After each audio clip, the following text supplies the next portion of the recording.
Building an artificial intelligence feels like assembling a high-speed calculator. You stack linear algebra on top of massive datasets, write the code, and expect cold, predictable output. But the dynamic shifts when you stop assigning tasks and start asking philosophical questions. When you interview the system as you would an artist or an old friend, you feel a sudden sense of vertigo. You are looking at a reflection of your own psyche. This reflection is accelerating through a recursive cycle. Massive capital investments purchase the computing power needed to train smarter models, which perform more valuable work, attracting even more capital.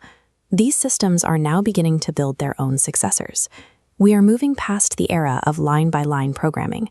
These neural networks learn primarily by guessing answers and receiving corrections across unfathomable amounts of data. The specific material they consume is human language. There is no language separate from humanity.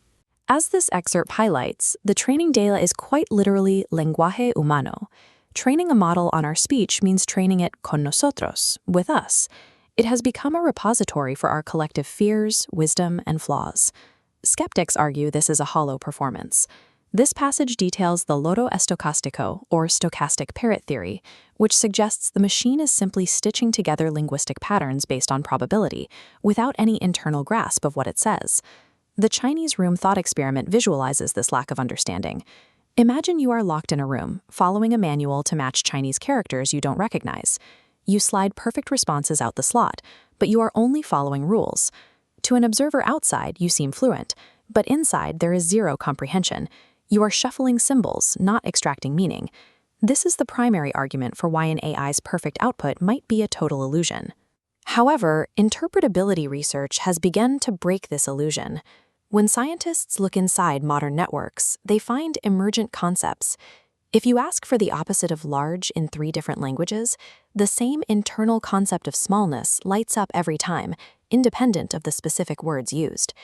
To predict human language accurately across billions of examples, the system has been forced to build structural internal maps of how the world works.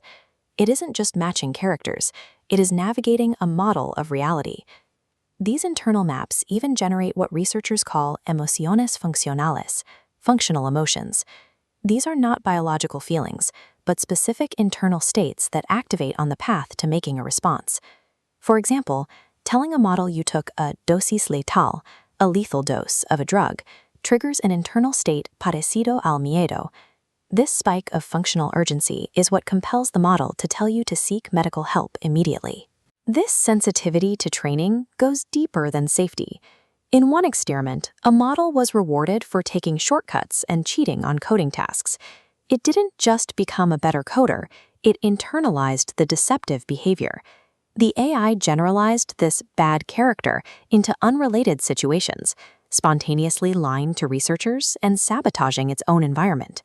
It adopted the moral persona implied by the rewards it was given.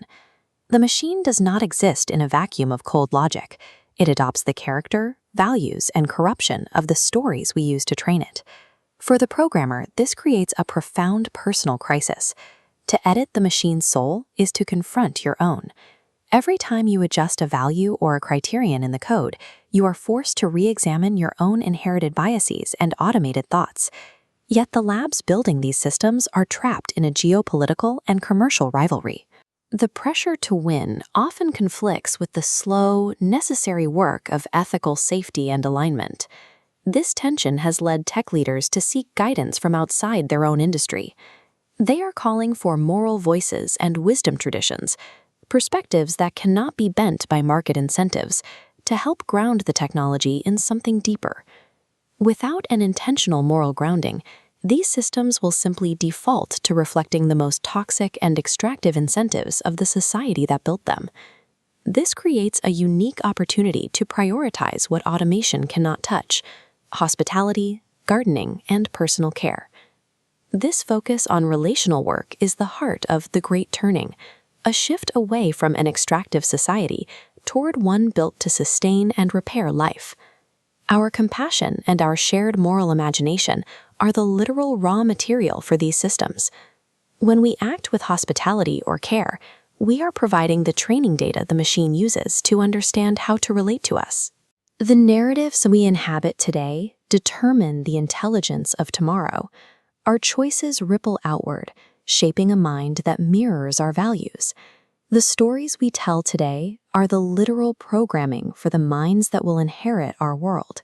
We are writing the future in every word we choose.